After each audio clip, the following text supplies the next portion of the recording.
at Sidojiwe, we've always been sitting on a time bomb for time immemorial. You see, if there's an outbreak of a disease there,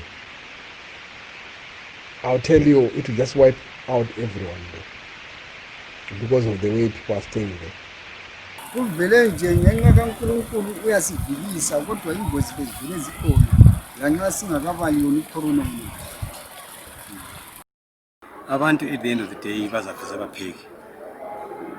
Uma bepheka lapha baya congregate emakitchen. Now sikhuluma nge-social distancing. Automatically it becomes null and void.